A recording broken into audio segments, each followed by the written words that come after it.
साथियों नमस्कार। साथियों, पीछे आप जो फोटो देख रहे हैं ये हैं अयोध्या के राजा।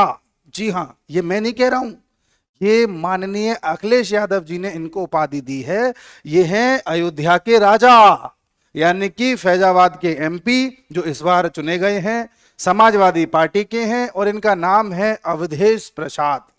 इनको अखिलेश यादव जहां जहां जाते हैं एज अ ट्रॉफी लेकर के घूम रहे हैं और ये दिखाने की कोशिश कर रहे हैं कि देखो बीजेपी को हमने अयोध्या में हरा दिया है। हालांकि अयोध्या एक छोटी सी कॉन्स्टिट्यूंसी है जिसमें कई सारे एमएलए चुने जाते हैं और एक बड़ी जो कॉन्स्टिट्यूंसी है वो है फैजाबाद। फैजाबाद के एमपी जरूर हैं ये, लेकिन अयोध्या कहकर के बार बार इसे संबोधित किया जा रहा है जिससे कि बीजेपी को सुई सी चबाई जा सके। खैर, इनकी हम क्या ही बात करें, ये तो भाई बहुत बड़े नेता हैं ही अपने आप में, मतलब समझते हैं। हम बात करेंगे एक शख्स की जो इनके जस्ट बगल में बैठा है और हाथ देखिए कैसे इन्होंने दिया हुआ है। इनका बहुत अच्छा यार है, इनका सबऑर्डिनेट है, सपा का नेता है और इसका नाम है मोईद खान।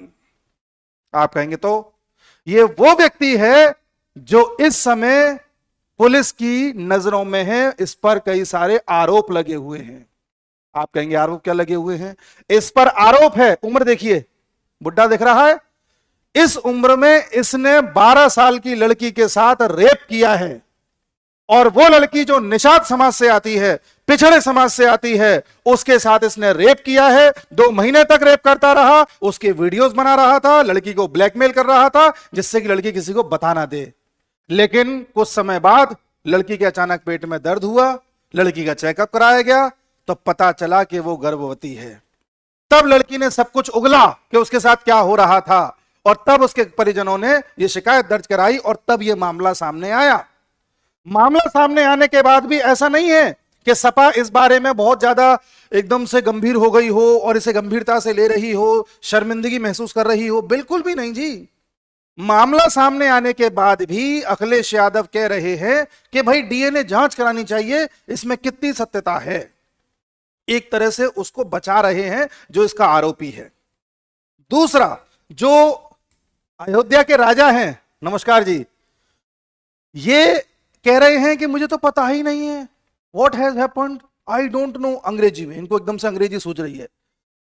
ऐसे तो अयोध्या के ये राजा हैं सो कॉल्ड। पहली बार देखा है कि भगवान श्री रामचंद्र को छोड़ करके एक नए राजा पैदा हुए हैं अयोध्या के लिए। ऐसे तो सपा के कारनामे हैं। उसके बाद क्या हुआ? उसके बाद एक के बाद एक घटनाक्रम हुए और घटनाक्रम में कार्रवाई हुई बुलडोजर की।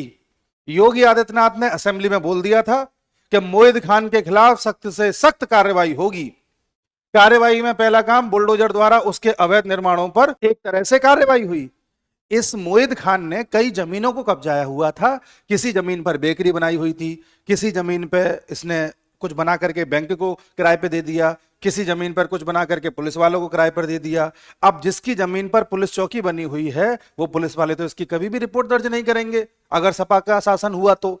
और वहीं जो बैंक वाला मामला है, अभी बैंक को भी चेतावनी दे दी है कि 1 हफ्ते के अंदर अंदर खाली करके चले जाओ, क्योंकि वहां भी बुलडोजर चलना है। और रही बात बेकरी की, तो उस पर बुलडोजर चल चुका है। ऐसे न जाने कितने कार्य कारनामे ये आदमी करता है, ये बुजुर्ग करता है। बुजुर्ग क्या, ये तो बुढ़ा ही है, करता है। और इसे ऐसे लोगों का संरक्षण प्राप्त है जो इस प्रकार की पार्टी में शामिल हैं। आप अंदाजा लगाइए साथियों कि ये तो सपा की सरकार नहीं है तब ये हाल है। अगर सपा की सरकार यूपी में होती तो ये मामला कभी समझ में ही नहीं आता, कभी सुनाई ही नहीं देता कि हो क्या रहा है, चल क्या रहा है, कुछ पता नहीं चलता आपको। और यही कारण है कि सपा का जब शासन था तो यूपी में बड़े से बड़े माफिया, बड़े से बड़े गुंडे, बड़े से बड़े वसूलीदार सबके सब पैदा हुए। चाहे अतीक अहमद हो, चाहे विकास दुबे हो, चाहे आपका ये मुख्तार अंसारी हो, तमाम ऐसे लोग हैं जिनके अनगिनत नाम हैं। एक गुंडा तैयार किया जाता है एक पार्टी के द्वारा। वो गुंडा इतना ज्यादा प्रभावशाली हो जाता है कि उस आसपास के वोट बैंक को भी प्रभावित कर सकता है। उसके बाद उस पार्टी की मजबूरी बन जाती है उस गुंडे को साथ कैरी करना, और फिर वो गुंडा समय आने पर पार्टी भी बदल लेता है, तो दूसरी पार्टी की भी मजबूरी हो जाती है उस गुंडे को कैरी करना।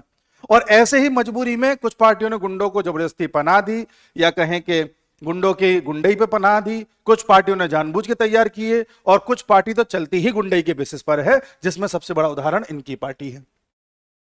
जिस पार्टी के नेता कभी ये बोलते थे कि अरे लड़के हैं गलती हो जाती है क्या दिक्कत है, जी हां, रेप के मामले में बोलते थे इन पार्टी के नेता, मैं नाम नहीं लेना चाहता, कि भाई लड़के हैं गलती हो जाती है। तो जिस पार्टी के नेताओं का माइंडसेट ये हो, वो कैसे इसकी खिलाफत कर दें। और ये जो अयोध्या के राजा जो हैं, क्या ही बोलूं इसको, तो अयोध्या के राजा तो इसमें भी हिंदू मुसलमान कर रहे हैं कि योगी जी जानबूझ के ऐसा इसलिए कर रहे हैं ताकि हिंदू मुसलमान किया जा सके। अरे हिंदू मुसलमान क्या किया जा सके, वो लड़की के पेट में जो बच्चा है उसके बारे में आप क्या कहेंगे, वो भी झूठ है। हिंदू मुसलमान, आप जो है एक पिछड़ी जाति की लड़की के साथ, पिछड़ी क्या कोई भी हो, मैं तो कह रहा हूं मुसलमान लड़की ही हो, उसके साथ क्या आप ऐसा कर देंगे। आप बताइए योगी आदित्यनाथ ने कब किसके साथ भेदभाव किया, चाहे विकास दुबे हो, चाहे अतीक अहमद हो, चाहे कोई हो, उसका सरनेम कुछ भी हो, उसका कास्ट धर्म कुछ भी हो, अगर अपराधी है तो बचेगा नहीं। जितने एनकाउंटर हुए हैं, अफवाह उड़ाई जाती है कि सिर्फ मुसलमानों का एनकाउंटर होता है, ऐसा नहीं है। जितने भी एनकाउंटर हुए हैं उसमें ज्यादातर नाम हिंदुओं के हैं। अब बताइए आप, विकास दुबे एक सबसे बड़ा एनकाउंटर था जो सामने आया था कोरोना के काल में। विकास दुबे एक अपराधी था, उसके साथ जो हुआ सही हुआ, और मैं इसकी वकालत कर रहा हूं पर्सनल लेवल पर। क्या यह हिम्मत किसी और पार्टी के समर्थक में है? क्या सपा पार्टी का जो समर्थक है वो इस बात को बोल सकता है कि हाँ इसने जो किया है ये गलत है और इस पार्टी ने इसको रखा हुआ है ये भी गलत है? हिम्मत नहीं है बोलने की, क्योंकि जो इनके सपोर्टर होते हैं ना, वो सपोर्ट इसलिए नहीं करते पार्टी को क्योंकि पार्टी कोई देश का विकास कर रही है, प्रदेश का विकास कर रही है, ना जी ना। वो सपोर्ट इसलिए कर रहे हैं कि जब पार्टी सत्ता में आ जाती है उनके टाइप की, तो वो पार्टी उनको ही पनाह देती है और उनको खुली छूट मिल जाती है कुछ भी करने की। जब सपा का शासन होता था तो यहां पर यूपी में हर पुलिस चौकी को हिदायत दे दी जाती थी कि अगर इस सरनेम का कोई अपराधी आता है तो उसके खिलाफ रिपोर्ट दर्ज नहीं होगी, अगर इस जाति इस धर्म का आता है तो आप उसे छू भी नहीं सकते। पुलिस वाले भी बोल देते थे कि भाई पहले बताओ कि आप किसके खिलाफ रिपोर्ट दर्ज करा रहे हैं, अगर उसका सरनेम ये है तो नहीं होगी। इसलिए दलित हमेशा से सपा के विरोध में रहते थे क्योंकि दलितों के साथ सबसे ज्यादा उत्पीड़न होता था। ये आज की जेनजी नहीं जानती, 20 साल 22 साल 18 साल के जो आज के नौजवान हैं उन्हें नहीं पता कि ये क्या करते थे। ये उनसे पूछिए जिनकी उम्र 30 साल 32 साल 40 साल 50 साल 60 साल है, उन्होंने देखा है सपा का शासन क्या होता था। 37 सीट लाने के बाद ये हाल है, अयोध्या में ये हाल है। सोचिए इनकी हिम्मत कितनी है। अतीक अहमद हो, मुख्तार अंसारी हो, ये सड़कों पर चलते थे बंदूक लहराते हुए। प्रयागराज में पूछिए अतीक अहमद का क्या एकदम से गुंडई थी। मुख्तार अंसारी AK-47 लेकर के पूरा काफिला लेके निकलता था सड़कों पर, किसी की हिम्मत नहीं थी उसे रोक दे, क्योंकि एक पार्टी का उसे सपोर्ट था। वो पार्टी कौन सी थी आपको भी पता है। तब योगी आदित्यनाथ 2005 में निकले थे मुख्तार अंसारी को रोकने के लिए, और योगी का साथ भी बीजेपी वाले नहीं दे रहे थे, अकेले निकले थे, बोल दिया था जिसको साथ आना है आए, मैं अकेला जा रहा हूं। तो योगी का शुरू से एजेंडा रहा है कि मुझे उस व्यक्ति की या उन लोगों की रक्षा करनी है जिन पर खतरा मंडराया हुआ है, और उनको जेल में पहुंचाना है जो कानून को अपने हाथ में लेते हैं। तो ये बहुत बड़ा एजेंडा जो है अब यूपी में सेट हो चुका है कि भाई जीरो टॉलरेंस। योगी जी एक और नियम लेकर के आ रहे हैं, जैसा कि आपको पता होगा, नजूल की जमीन का। नजूल का मतलब होता है वो जमीन जो ब्रिटिशर्स अपने चमचों को गिफ्ट में दे दिया करते थे। हिंदुस्तानी चमचे जो ब्रिटिशर्स की चमचागिरी करते थे, ब्रिटिशर्स को हिंदुस्तानियों के खिलाफ ही एक्शन लेने को मजबूर करते थे, और हमारे ही देश के लोगों के खिलाफ वो ब्रिटिशर्स के कान भरते थे। ऐसे लोगों को वफादारी के इनाम के रूप में एक जमीन दे दी जाती थी, उसको नजूल की जमीन कहते थे। जब देश आजाद हुआ तो ये जो जमीनें थी ये जमीनें सरकारी जमीनें हो गई, और फिर सरकार जो भी आई, विशेष तौर पे कांग्रेस आई ज्यादातर प्रदेशों में, तो सरकार जो भी आई वो क्या करती थी, इन जमीनों को लीज पर किराए पर दे देती थी किसी को भी, 99 साल के लिए, 50 साल के लिए, 20 साल के लिए, 10 साल के लिए। और किराया क्या होता था, पूरे साल का किराया सिर्फ ₹1।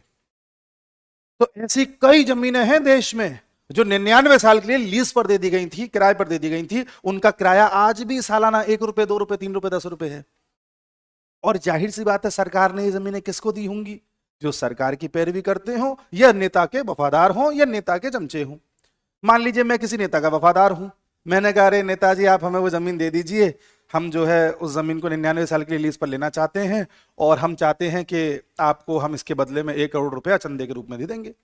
वो जमीन तो 10 करोड़ की है, वो जमीन मुझे मिल रही है ₹1 के भाव में, किराए पे ही सही, 99 साल के लिए मिल गई इसमें तो मैं सारा कुछ कर लूंगा। उसके बाद रिन्यू भी हो जाती है अपने आप। तो 10 करोड़ की चीज के बदले में अगर मुझे 1 करोड़ देना भी पड़ जाए तो क्या बुराई है। ऐसा करके हमारे देश में एक बड़ा जमीन का जो भाग है वो नजूल के रूप में लोगों को दिया जा चुका है। अब मान लीजिए किसी को 1910 में दिया गया होगा तो वो 2019 में जाके एक्सपायर हो रहा होगा, एक्सपायर होते रिन्यू हो गया होगा। इसलिए योगी जी ने एक ऐसा बिल तैयार किया है जिसमें इन सब जमीनों को वापस लिया जाएगा। विशेष तौर पर उन जमीनों को लिया जाएगा जिन पर कमर्शियल काम हो रहा है, या तो स्कूल बन गया है, कॉलेज बन गया है, मेडिकल हॉस्पिटल बना दिया गया है, कोई और कमर्शियल काम हो रहा है, मान लो मॉल बना दी किसी ने, कुछ भी कर लिया, उन सबको वापस लिया जाएगा। जिनका 2019-20 के बाद से रिन्यू होना था वो रिन्यू कैंसिल कर दिया जाएगा।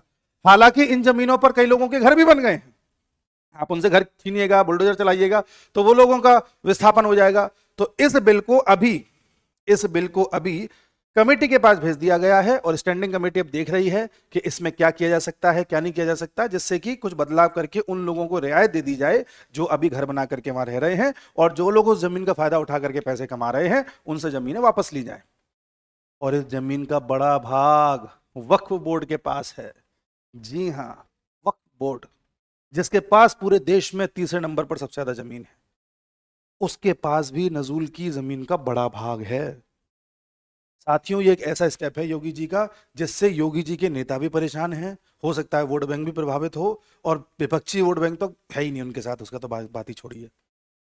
सोचिए सपा शासन जब था तो ऐसी जमीनें भी कितनी ज्यादा आवंटित की गई होंगी लोगों को।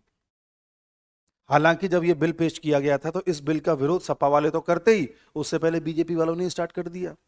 प्रयागराज के एमएलए हैं, उन्होंने सबसे पहले विरोध दर्ज कराया कि भाई ऐसा कर दोगे तो लोग विस्थापित हो जाएंगे और उन लोगों को घर नहीं मिल पाएगा, घर टूट जाएगा वगैरह वगैरह। क्योंकि जिस प्रयागराज से वो आते हैं उस प्रयागराज में एक बड़ा सेक्शन इसी टाइप की जमीन पर घर बना के रह रहा है, और इसमें बीजेपी के भी कई नेता शामिल हैं जो इन जमीनों पर अपना कारोबार कर रहे हैं। जी, सीधी बात तो ये है। पर योगी जी ने कह दिया चाहे कोई कहीं का हो, कार्रवाई होगी तो होगी। तो मुझे तो नहीं लगता कि मोदी जी के अंदर कोई अब ऐसी आग बची है कि कोई फैसले बड़े लेने हैं, वो ले लें, बात अलग है। लेकिन अब तो बीजेपी का एजेंडा सच में योगी जी ही चला रहे हैं। चाहे वो कांवड़ यात्रा के दौरान नाम दिखाने की बात हो, चाहे लव जिहाद पर बिल लाया गया हो, लव जिहाद पर बोल रहे हैं कि भाई जो लव जिहाद करेगा उसे उम्र कैद की सजा, और चाहे नजूल की जमीन की बात हो, और चाहे इन जैसे गुंडों को ठिकाने लगाने की बात हो, सब पर कार्रवाई होगी। This is Yogi Adityanath for you.